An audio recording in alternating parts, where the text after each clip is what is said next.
भगवान बुद्ध की महापरिनिर्वाण की रात्रि थी। इसके पूर्व वो अपने शिष्यों को पहले बता चुके थे कि मैं 3 महीने बाद अपनी लीला स्मरण करूंगा और वो नदी पार करके मल्ल देश की राजधानी में 2 शाल वृक्षों के नीचे लेट गए।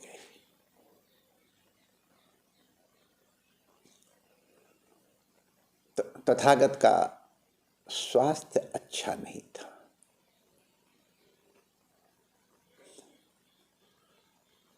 लोहार के पुत्र चुंड के यहाँ उन्होंने जो भोजन किया, अब वो जो भोजन किया है उसका नाम इसलिए मैं लेना आवश्यक नहीं समझता हूँ कि वो प्रसिद्ध है और उसकी नाना प्रकार से व्याख्या की गई है। ये बीच में प्रसंग आ गया इसलिए कह देना आवश्यक है। उस भोजन को करने से तथागत के पेट में मरोड़ प्रारंभ हो गए।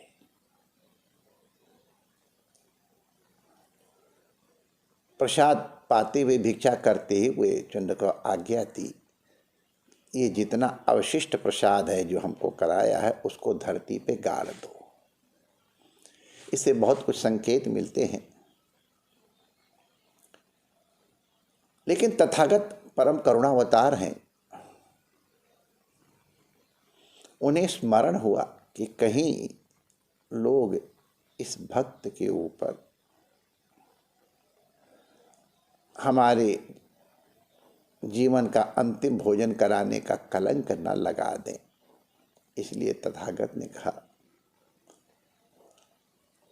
कि जीवन में 2 बार मैंने भोजन का आनंद लिया है। एक जब बोधि के पूर्व जब सुजाता ने हमको दूध पिलाया था, खीर खिलाई थी, उसको मैं नहीं भूलूंगा। और आज चंड ने मुझे जो भोजन भिक्षा कराई है उसको मैं नहीं भूलूंगा। माने ये एक अद्भुत संकेत है। बुद्धत्व के पूर्व और ये इस शरीर के पात का भी जो निमित्त बना, उन दोनों को एक समता पर लाके करुणामय ने इस विवाद को समाप्त कर दिया। तो वो अंतिम दिन था और तथागत का स्वास्थ्य अच्छा नहीं था, बोल ठीक से नहीं पा रहे थे, सांस भी कुछ कुछ उखड़ने लग गई थी। उस समय एक सन्यासी सुभद्र वो तथागत के दर्शनार्थ आया और तथागत उस समय शरीर से अस्वस्थ थे, स्वरूप में तो आनंद में थे ही। तो उसने जब जिज्ञासा की कि हमको तथागत के दर्शन करने हैं, हमको अपने प्रश्न पूछने हैं, तो आनंद का ये कोई अवसर है? तथागत का शरीर स्वस्थ नहीं है, वो नहीं मिल पाएंगे। लेकिन परम कारुणिक भगवान बुद्ध ने सुन लिया और आनंद से कहा, आने दो इन सन्यासी को हमारे पास। और सुभद्र सन्यासी आकर के भगवान बुद्ध से जिज्ञासा करते हैं, प्रभु मैंने पुराण कश्यप जी का नाम सुना है, भास्कर घोषाल पुत्र का नाम सुना है, अजित केश कंबल का नाम, ये सब उस समय के प्रसिद्ध नाम है महापुरुषों के।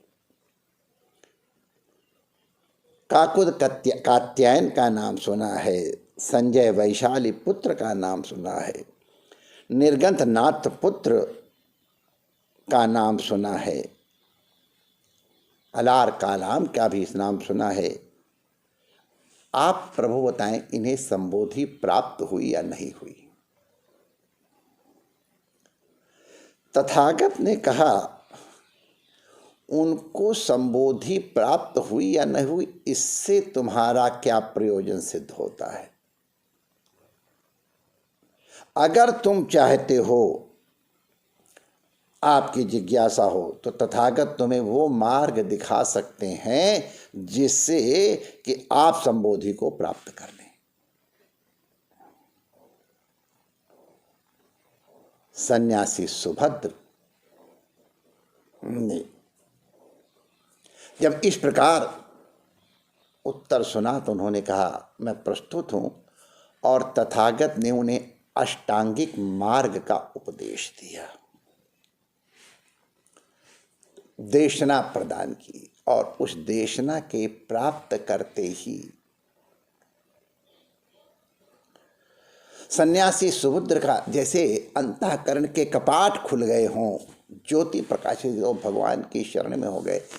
प्रभु मुझे अपना शिष्य बना लीजिए, मैं आपकी शरण में आना चाहता हूँ। अंतिम दिन सुभद्र का बगल के घर से छुरा लाया गया, मुंडन हुआ, चीवर वस्त्र दिए गए, त्रिरत्न बुद्धम शरणम गच्छामि, धम्मम शरणम गच्छामि, संघम शरणम संगच्छामि का उच्चारण करा करके जो प्रज्ञा की विधि कराई गई, सुभद्र तथागत के अंतिम शिष्य हुए और वो बहुत ही उच्च श्रेणी के महापुरुष हुए और उनको संबोधि की प्राप्ति हुई। तथागत का ये धर्म चक्र प्रवर्तन का ये उनकी इस काया से अंतिम शिष्य था। वैसे तो उनके आज तक धर्म चक्र प्रवर्तन जो प्रारंभ हुआ सा वो अब तक चल ही रहा है, उसकी चर्चा हम फिर करेंगे। तथागत बुद्ध अपने बोधि के अनंतर उन्होंने चलते चलते प्राणायाम और ध्यान की एक विधि अपनाई थी। वो करते हुए जा रहे थे, वो एक कमल सरोवर के तट पर विराजे। वहां उन्होंने कमल सरोवर में देखा कि कुछ कमल अभी धरती से माने कीचड़ से उग रहे हैं, पानी के अंदर ही हैं। कुछ उग करके मुड़ गए हैं कली के रूप में, कुछ पत्तों के रूप में स्थिति है उनकी, कुछ अभी कली के रूप में है, कुछ प्रस्फुटित हो गए हैं और कुछ प्रस्फुटित होके उनके पत्ते गिर गए हैं, तो केवल कमल गट्टा रह गया है। तथागत को ये बुद्धिस्त हुआ, ये एक ही कमल की भिन्न भिन्न अवस्थाएं हैं। तथागत ने बुद्धि बनाई, एक निर्णय किया कि हर व्यक्ति की अवस्था इसी प्रकार अलग अलग है, सबको एक प्रकार की ही देशना नहीं करनी है। जैसे जब माता के स्तन में दूध उत्पन्न होता है तो बालक जिस तरह उसके पान के लिए आतुर होता है, माता भी अपने वत्स को दूध पिलाने के लिए आतुर होती है। उसका भरा हुआ दूध पिलाने के लिए उछलता है, आतुर होती है और तब वो वत्स की ओर जाती है। तथागत की यही व्यवस्था हुई। अपनी संबोधि के 49वें दिन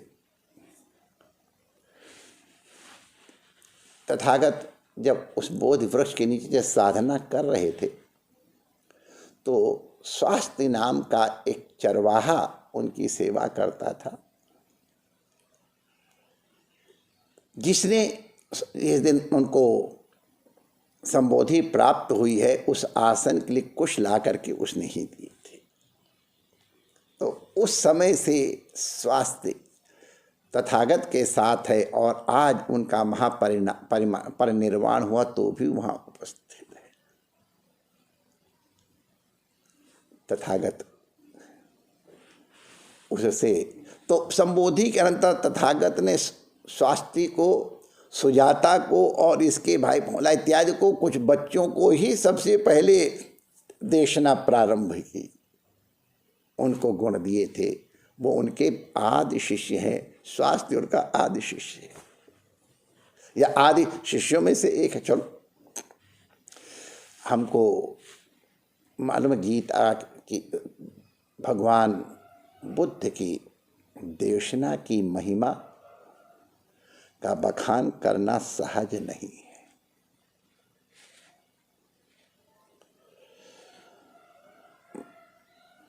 गीता और अगर हम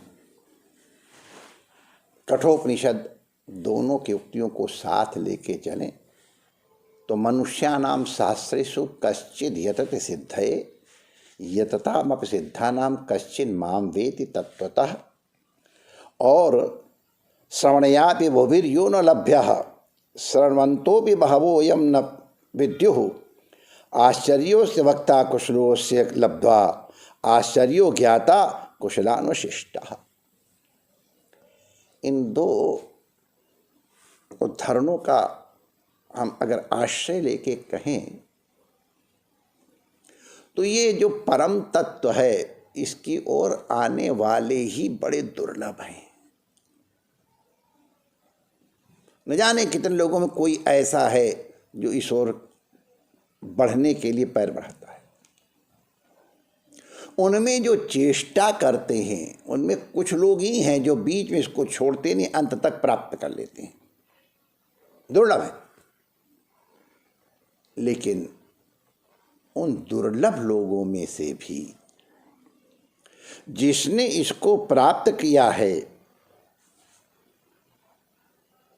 वो ज्ञाता तो हो जाएगा, अनुभूत करने वाला तो हो जाएगा, लेकिन इसका वर्णन करना वो उससे भी कठिन है। हर ज्ञाता, हर अनुभूति करने वाला इसको बता नहीं सकता है, क्योंकि वो शब्द की प्रकट करने की शक्ति से परे है।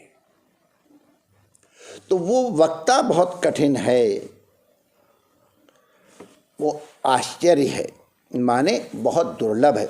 और कुशला अस्य लब्धा, इस महिमा को प्राप्त करने वाला बहुत कुशल का तात्पर्य यहाँ दुर्लभ ही है।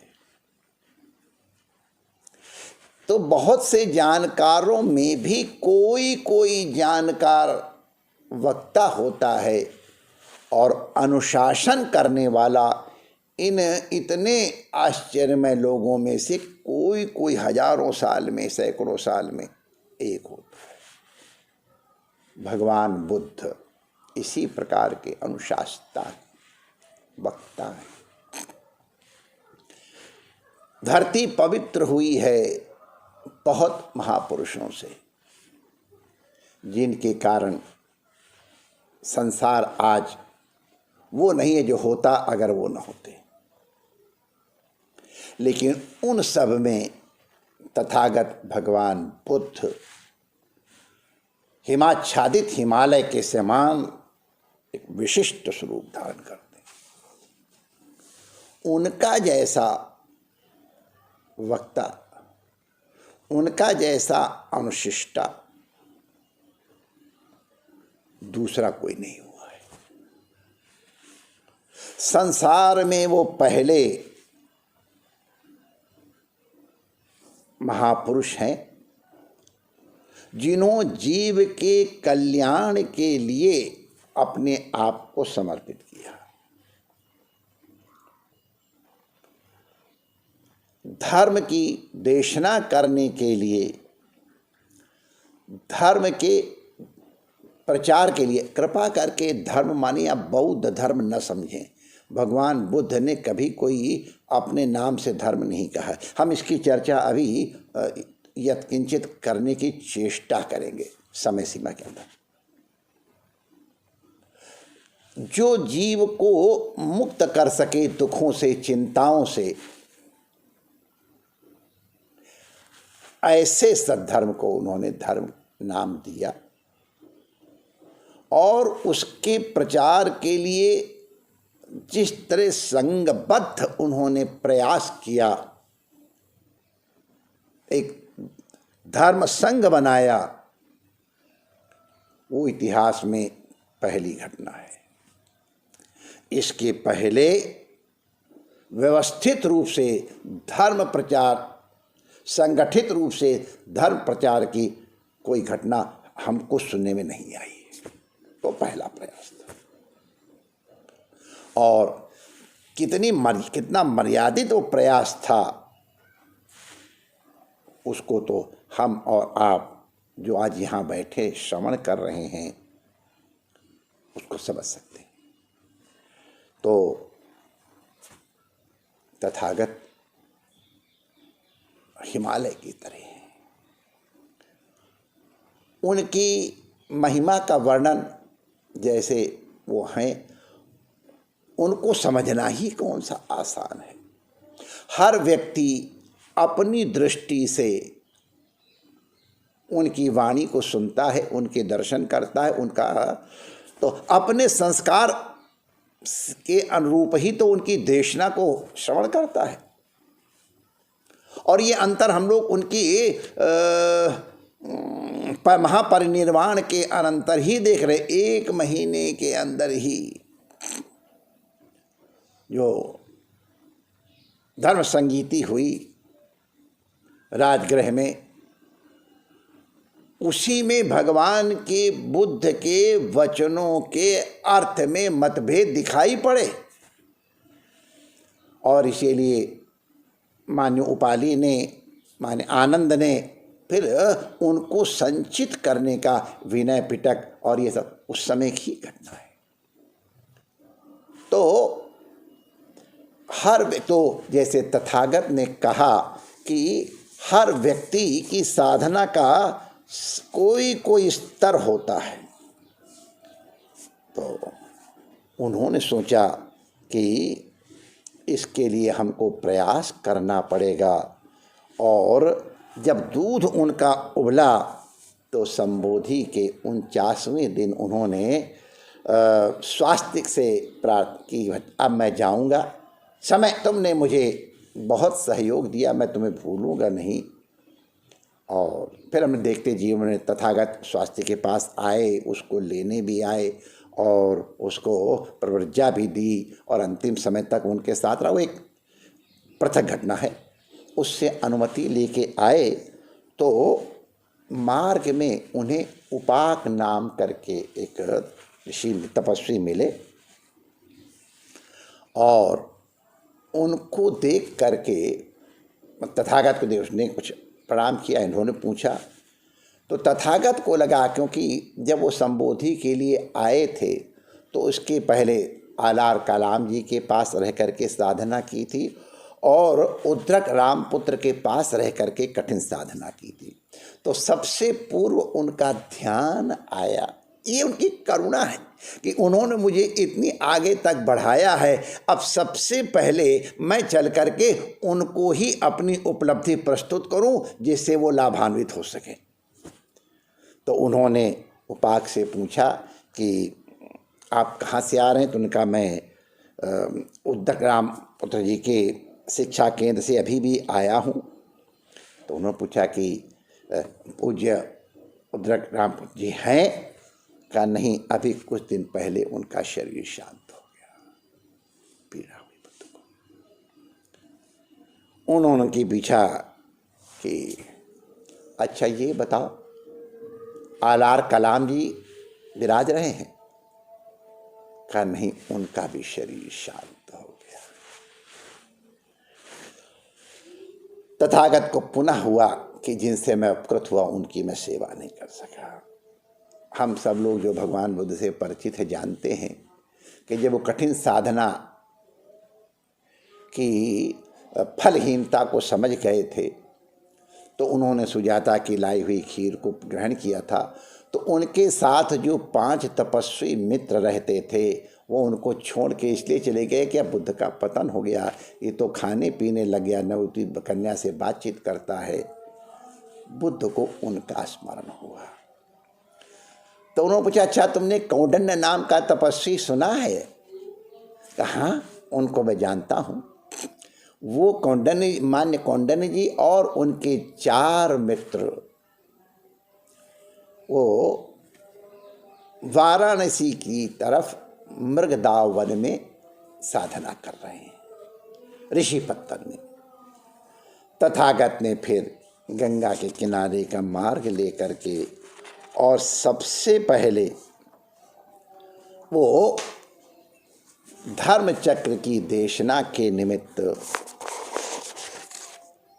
मृगदाव वन पहुँचे और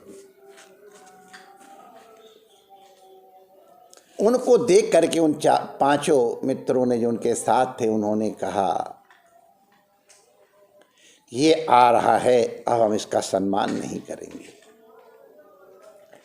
लेकिन जैसे ही भगवान बुद्ध उनके निकट आए तो उनके तेज को देख करके 5 अद्भुत हो गए, खड़े हो गए और फिर भगवान तथागत ने उनको आर्य सत्यों का उपदेश दिया, अष्टांगिक मार्ग को उपदेश दिया, साधना के पथ बताए और फिर वो उनके कृपा पात्र शिष्य बन गए।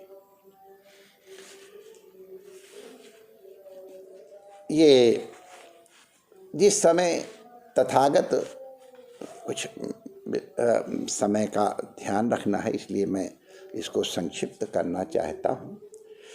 भगवान बुद्ध की शिक्षाओं से सब परिचित हैं कि उनके त्रिरत्न क्या हैं, उनके 4 आर्य सत्य क्या हैं, अष्टांगिक मार्ग क्या हैं, पंचशील क्या हैं, इनसे सबको परिचित है। तो जब वो आर्य सत्यों का वर्णन किया, ये 5 मित्र उनके सन्यासी बन गए तो लगभग 3 महीना तथागत वहाँ रहे। उस समय दीर्घनख नाम करके एक विद्वान तथागत के पास आए और उन्होंने प्रश्न किया कि महाराज आपकी मान्यता क्या है, आपकी साधना की मान्यता है? तो भगवान तथागत ने कहा, देखो मेरी कोई एक दृढ़ मान्यता नहीं है, मेरा कोई शिक्षाएं, कोई सिद्धांत नहीं है, मेरा कोई दर्शन नहीं है। मैंने शास्त्रार्थ के द्वारा, वाद विवाद के द्वारा कोई निष्कर्ष नहीं प्राप्त किया है। ये जितनी ये मान्यताएं हैं हे दीर्घनख, ये सबको प्रतिबद्ध करने वाली हैं। हम मनुष्य को स्वतंत्र करने के लिए आए हैं। तो आप स्मरण करें कमल की विभिन्न अवस्थाओं का, कौन किस अवस्था में। ये संस्कार हमारे सनातन धर्म के भी शास्त्रों में हैं। कुछ लोगों का कर्म में अभिरुचि होती है, कुछ लोगों की त्याग में, ज्ञान में अभिरुचि होती है, कुछ लोगों कुछ त्याग, कुछ ज्ञान में अभिरुचि होती है। तो इनके लिए अलग अलग मार्ग हमारे यहाँ निर्दिष्ट हैं। वही तथागत की मान्यता है। महर्षि महिमा सूत्र में जैसे आया है, रुचीनाम वैचित्र्यात् ऋज कुटिल नाना पथ जुषाम नृणामेको गम्यः त्वमसि पैसा मरण। लक्ष्य की प्राप्ति आवश्यक है। साधन या साधना क्या होगी, मार्ग क्या होगा, वो व्यक्ति जहाँ खड़ा है उसके अनुसार निर्धारित होता है। जो व्यक्ति जहाँ है वहीं से उसके मार्ग का, उसकी दिशा का निर्देशन होगा, वहीं से उसकी गति का निर्देशन होगा, उसकी अवस्था के अनुरूप उसकी साधना का परिपाक होगा। तो भगवान बुद्ध ने कहा कि मेरी शिक्षाएं एक उंगली की तरह हैं, ध्रुव तारा की ओर इंगित कर रही हैं। ध्रुव तारा नहीं है, ये उंगली ध्रुव तारा की ओर इंगित कर रही है। अगर उंगली को ही ध्रुव तारा आपने समझ लिया तो आप हमारी शिक्षाओं से भटक जाओगे। अद्भुत देशना है, संकेत है, लक्ष्य तुमको स्वयं प्राप्त करना है। एक ध्रुव तारा को हमारी जो उंगली दिखा रही है आपको, इसको हो कृपा करके एक निदर्शन मात्र मानना। ज्ञान तो तुमको, अनुभूति तो तुमको स्वयं से ही होगी। उत्तीय नाम के एक सन्यासी आए थे, वहीं पे मृगदाव वन में ही। उन्होंने प्रश्न किया, वही आत्मा है कि नहीं है, संसार अनादि है कि आदि है, सृष्टि विषयक जब प्रश्न किया तो भगवान बुद्ध ने कहा, माननीय उत्तीय, मैं इन प्रश्नों का उत्तर देना नहीं चाहूँगा। ये बुद्ध का मौन बहुत प्रसिद्ध है। कुछ प्रश्नों के विषय में वही चर्चा है, मान्य उत्तीय के साथ हुई थी। तो देखिए, आप कोई प्रश्न का उत्तर नहीं दे रहे हमारे, आप क्या चाहते हैं? तो उन्होंने कहा, मैं उन्हीं प्रश्नों का उत्तर देता हूँ जो चित्त और शरीर के नियंत्रण करने में साधन के संबंध में हो, जिससे चिंताओं की मुक्ति प्राप्त होए।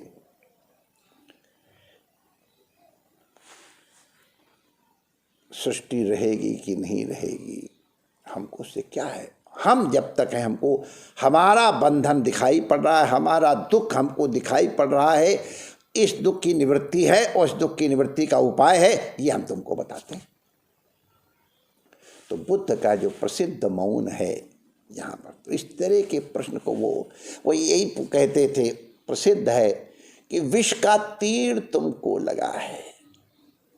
अब अगर तुम प्रश्न करते हो कि तीर किसने मारा, किस एंगल से बाण चलाया, इसमें कौन सा विष लगा है, उसकी मंशा क्या थी तीर मारने वाले की, अरे इन प्रश्नों से उससे तुम्हें क्या हो गया? तुमको तीर लगा है, विष है, उसको निकाल करके औषधि करके अपने जीवन रक्षण का प्रयास करो। उन व्यर्थ के प्रश्नों को उठाने की आवश्यकता नहीं। और बहुत उचित बात है, प्रायः साधक लोग इन्हीं प्रकार के व्यर्थ के प्रश्नों में अपने मानसिक ऊर्जा और शारीरिक ऊर्जा नष्ट करते हैं। तथागत ये महाकरुणा है। तथागत की महाकरुणा के कारण ही उन्होंने जितना तुम्हें आवश्यक हो उतना बताया। वत्स गोत्र नाम के एक सन्यासी आए, तो भगवान बुद्ध ने जब आत्मशून्यता की बात करी उनसे,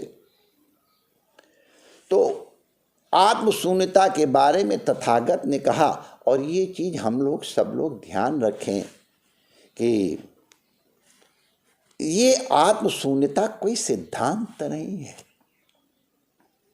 ये ध्यान का एक साधन मात्र है, ये नौका है। इस नौका का सहारा लेकर के आप उस पार चले जाओ। उस पार जा करके फिर अगर नौका छोड़ी नहीं तो फिर वो नौका तुम्हारे लिए बोझा हो जाएगी।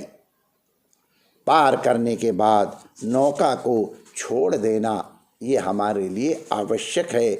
नौका का पकड़ना जितना आवश्यक है उससे कम आवश्यक उसको छोड़ना भी नहीं है। तो इसी तरह के बाद हम मरने के बाद रहेंगे, इस प्रकार के अन्य प्रश्न हुए, उनको भगवान ने कोई उत्तर नहीं दिया। बड़े प्रभावशाली देशना हुआ करती थी, बड़े बड़े राजा महाराजा उनके शिष्य बने, हम लोग ये सब जानते हैं। लेकिन बुद्ध के जीवन में केवल ये उपलब्धियां ही नहीं रही हैं, उनकी करुणा कहाँ तक प्रसारित हुई है उसकी भी एक झलक लेकर के हम अपनी वाणी को विराम देने की अनुमति चाहेंगे। सबसे पहले हमने स्वास्थ्य का उच्चारण किया। स्वास्थ्य एक हरिजन बालक है और सुजाता एक गांव प्रधान की पुत्री है। वो गरीब है और वो सुजाता एक धनी मान्य की पुत्री है। और भगवान तथागत ने उन दोनों के बीच में जो दूरी थी उसको विज्ञान को प्रेम बनाया। स्वास्थ्य का मोटा चावल सुजाता को खिलाया, सुजाता का महीन चावल उसको खिलाया, खुद भी लिया। यहीं से उनका ये प्रारंभ होता है। हम लोग देखते हैं कि भगवान एक सुनीत नाम का पहले सफाई कर्मचारी मल को अपनी बाल्टी में उठा के ले जाते थे कहीं ऐसी जगह, हम लोग जानते हैं, हम लोगों ने बचपन में देखा है और हमको अब उसके कुछ भी पीड़ा तो है ही है, अब इसको किसी तरह किया जाए। वो एक सुनीत नाम का ये यही सफाई कर्मचारी, शिष्टाचार से मैं कह दे रहा हूँ, आ रहा था तो तथागत अपने कुछ भिक्षुओं के साथ आ रहे थे। तो वो जब तथागत खिला तो डर के मारे इधर उधर सड़क चला गया। तो भगवान तथागत उसके पीछे पीछे चले। तो बेचारा घबरा झाड़ियों में छिप गया। जब वहां आने लगे तो पानी में खड़ा हो गया। उनका आओ बंधु। कहा नहीं नहीं प्रभु, मैं आपको अशुद्ध नहीं कर सकता हूं, मैं बहुत नीच हूं। अरे तुम कैसे नीच हो सकते हो, तुम तो बहुत पवित्र हो, आओ। और अब इसकी तो बहुत विशिष्ट कथा है, लेकिन अंत संक्षिप्त में आपको बताएं कि तथागत ने उसको न केवल स्वीकार किया, उसको प्रवर्ज्या भी दी। और उसकी प्रवर्ज्या देने के कारण नगर में एक तहलका मच गया। एक बहुत बड़ी बात थी, लोग उसको छूते तक नहीं थे, उसको प्रवर्ज्या पूज्य बना दिया। राजा प्रसेनजित के पास भी ये समस्या गई। अन्य धर्माचार्यों ने जब किया तो प्रसेनजित भी ये जिज्ञासा करने के लिए तथागत के पास आए। ये महाकरुणा जिसकी हम चर्चा कर रहे हैं, पहला इस तरह का उदाहरण पहला है।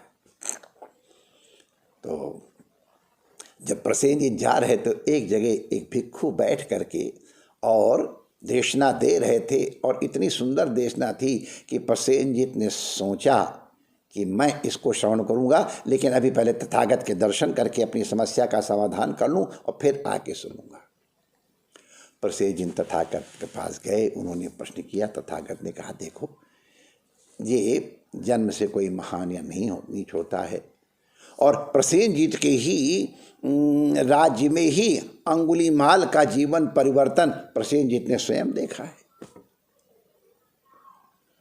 अंगुलीमाल के ऊपर तथागत का अनुग्रह हुआ, उनकी महाकरुणा बरसी, और अंगुलीमाल को विश्वास नहीं था कि मेरे पापों का कोई प्रायश्चित भी है, मुझे कोई क्षमा भी करेगा। तथागत ने उनको हृदय से लगाया, आदरणीय बनाया, उसको भिक्षु की दीक्षा दी। राजा प्रसेनजित अपने सैनिकों के साथ आए थे अंगुलीमाल का संयमन करने के लिए।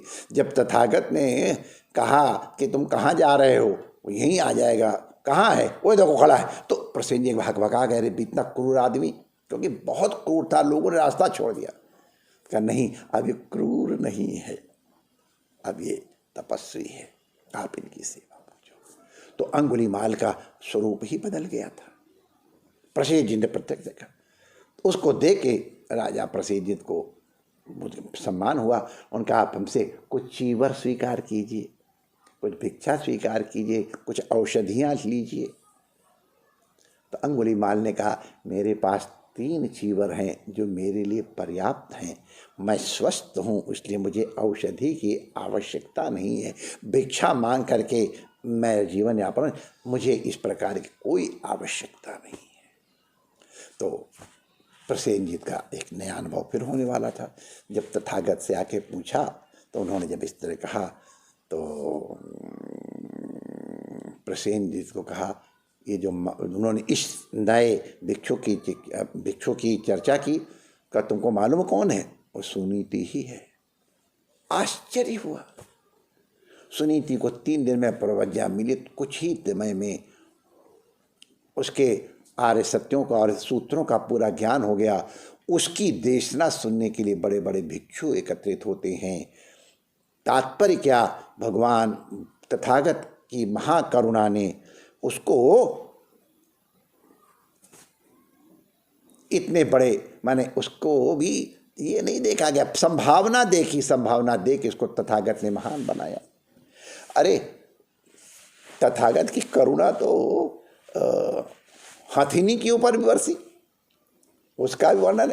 एक महारानी हथिनी से उन्होंने बहुत प्यार किया, और इसी हथिनी से जिसने कि तथागत को अपनी वाणी सिखाई थी करके कि महारानी की आवाज़, इसी वाणी से जब देवदत्त के प्रेरणा से अजातशत्रु एक भयंकर हाथी छोड़ा था तथागत के मारने के लिए, तो उसी महारानी हथिनी की ध्वनि करके ही और उस हाथी को तथागत ने बस में कर लिया था, क्योंकि महारानी का सम्मान तो हाथी ऐसे करके। तो हथिनी से भी उनका प्रेम हुआ। चरवाहों से भगवान तथागत कभी भैंसों के किस प्रकार से चर्या की जाती, कैसे नहलाया जाता, धुलाया जाता है, कैसे उनको चारा दिया जाता है, इसके ऊपर देशना दी कि भिक्षुओं को कैसा अपना जीवन यापन करना चाहिए। तो चरवाहों को भी देशना देते हैं, राजा प्रसेनजीत को भी देशना देते हैं, बिम्बिसार को भी देशना देते हैं। तो राजा महाराजा, डाकू, हाथी घोड़ा, सबको उन्होंने स्वीकार किया। आम्रपाली नाम की एक नगर वधु को भी उन्होंने, आज उसका नाम अमर हो गया है, उसके पुत्र जीवक का नाम अमर हो गया है। ये प्रभु की करुणा है। अजात शत्रु जो तथागत का देवदत्त के कारण पहले विरोधी क्या प्राणलेवा शत्रु बन गया, पत्थर तक ढुलकाए गए, न जाने क्या क्या किया गया, वही अजात शत्रु तथागत का कृपा पात्र बना है। प्रथम बौद्ध संगीति वो हुई थी, वो उसी के देख रेख में, उसी के साधन से हुई थी। तो तथागत इन विरोधियों को भी कैसे मनाया जाता है। तथागत के ऊपर लांछन भी बहुत लगे, केवल एक आध चर्चा कर लें। सुंदरी नाम की एक महिला को, इस तरह की हमने घटना और भी सुनी है, लेकिन तथागत के साथ ये पहली ऐतिहासिक घटना है। इसका वर्णन है हमारे बौद्ध शास्त्रों में कि तथागत की कुटिया के पास एक उथली वो समाधि बना करके उसको उसमें गाड़ दिया गया। दूसरे दिन पुलिस वाले आए, तो राजपुरुष कहेंगे, राजपुरुष आए तो उन लोगों ने कहा के लिए कि हम इसको ढूंढेंगे, यहाँ इस प्रकार की कोई बात ही नहीं है, आप देख लें, कोई चिंता नहीं। लेकिन अब वो तो सब बताया, तो देखा तो तथागत की कुटिया के पीछे सुंदरी का शरीर मिल गया। बहुत बदनामी होनी थी, लेकिन तथागत धीर गंभीर रहे। अपने शिष्यों से कहा, तुम लोग जैसे भिक्षा मांगने जाते थे जाओ, तुम्हारा कोई अपमान करे सहन कर लेना। एक प्रसिद्ध देशना है, एक भिक्षुक ने कहा को मैं वहाँ प्रचार के लिए जाऊँगा, आपका आदेश है। तो कहा, तो वहाँ के लोग तो बड़े कुटिल, तुमको अपशब्द बोलेंगे। तो कोई बात नहीं, अगर अपशब्द बोलेंगे तो क्या आपत्ति है, मैं उनको अपनी आपकी बताई हुई विधि को, आपके रत्नों को बांटूंगा, धन्यवाद मानूंगा, उन्होंने हमको मारा नहीं। अच्छा मान लो तुमको मारने लग जाएंगे तो क्या करोगे? अपमानित में कहना, अगर मारने लग जाएंगे तो मैं धन्यवाद दूँ, तो मुझे जीवन से मारा तो नहीं। अच्छा मान लो अगर तुमको मार देंगे तो आपने हमारे पर अनुग्रह कर दिया, मार देंगे तो आत्महत्या करना पाप है, आपने मुझे जो दिया मुझे प्राप्त हो गया, शरीर तो अब सेवा के लिए है, अगर उसके लिए शरीर समाप्त भी होता है तो हमको जो प्राप्त हो गया, हमें कोई पीड़ा नहीं, हम उसके लिए भी प्रस्तुत रहेंगे। तथागत बुद्ध ने कहा, जाओ वत्स, तुम योग्य हो और देशना दी, तुम जा करके उस देश का कल्याण करो जाके। तो यहाँ पर भी भिक्षुओं से कहा, जाओ तुम लोग भिक्षा करो जा करके, तुम्हारा लोग अपमान करेंगे उसको सहन करना। और बहुत बड़ी बात उस जमाने में, और जो इस प्रकार के लोग और उसको अग्नि देते हैं।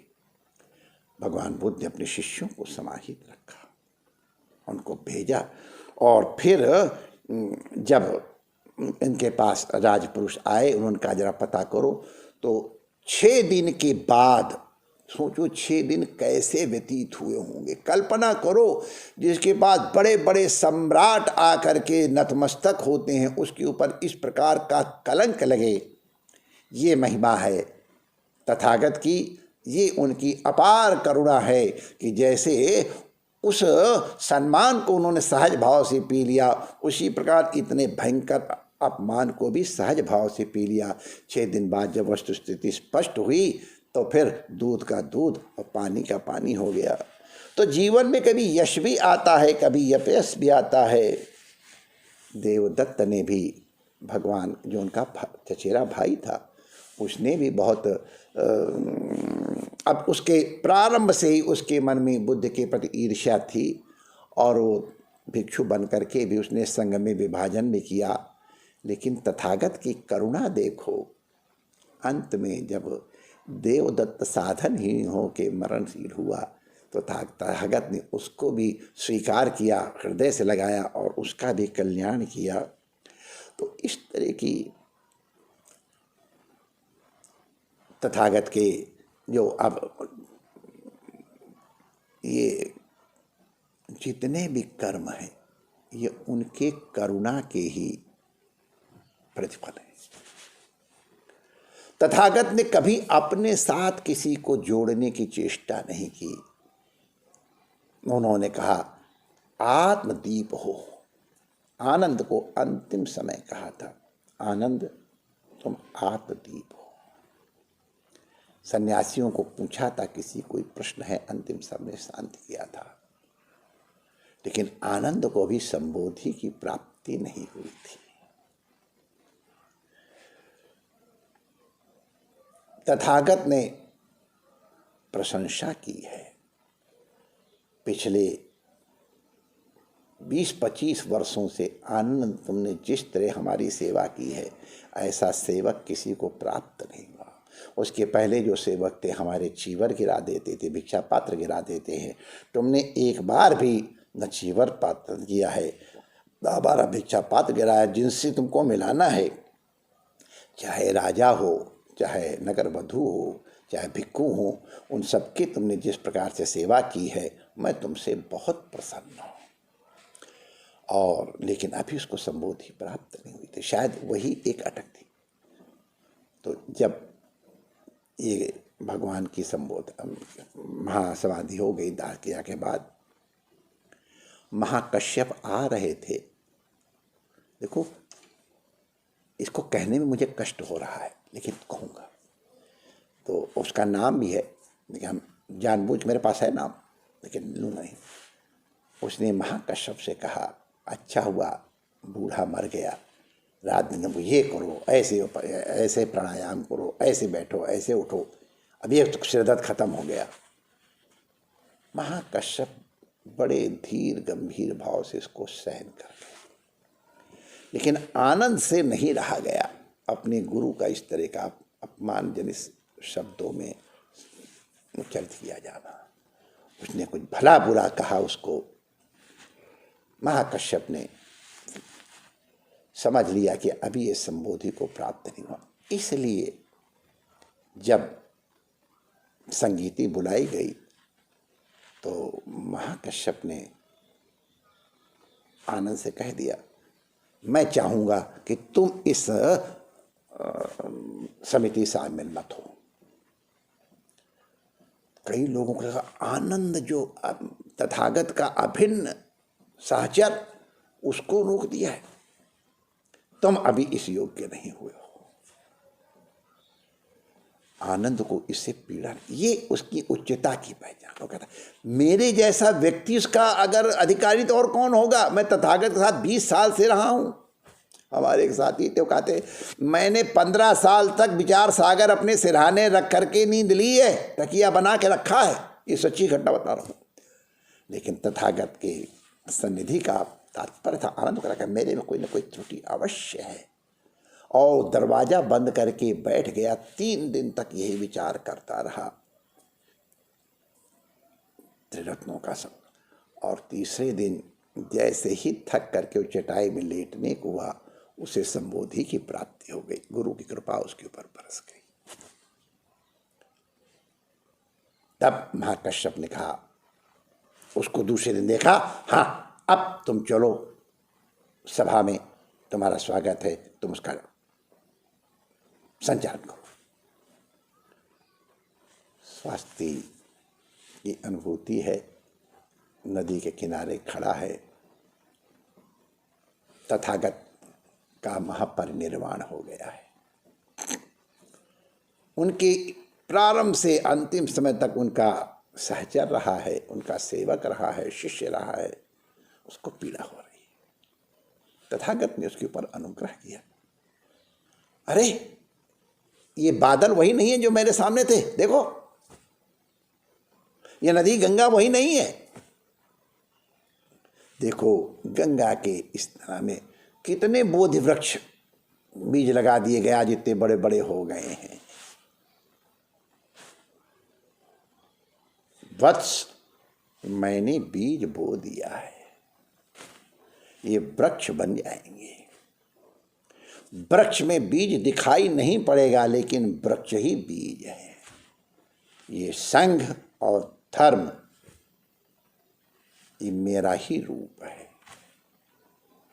इनके माध्यम से तुम देशना की प्राप्ति करो, उसके अनुसार चलने की चेष्टा करोगे तो तुम सदैव मुझको अपने साथ अनुभूत करोगे।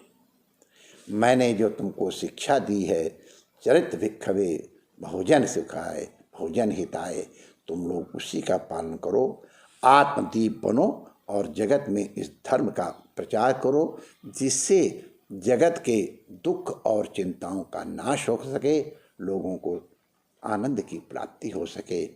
ये तुम करते रहोगे तो तुमको मैं कभी दूर हूँ ऐसी अनुभूति ही नहीं होगी।